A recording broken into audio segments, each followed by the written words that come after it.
Эти печеньки съедаются за 1 минуту. Очень вкусные. Обязательно приготовьте. Для рецепта 1 яйцо, 100 грамм сахара. Перемешиваем 1 минуту. Далее добавляем 70 мл растительного масла, 50 миллиграмм теплой воды и перемешиваем. 250 грамм муки, 1 чайная ложка разрыхлителя, 1 столовая ложка какао. Перемешиваем через сито.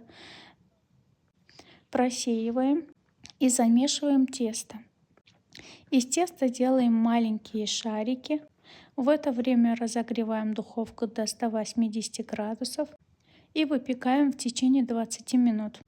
Получается очень нежными и вкусными. Когда остывают, сверху посыпаем сахарной пудрой. А еще я веду блог в Инстаграме, называется Turkans Kitchen.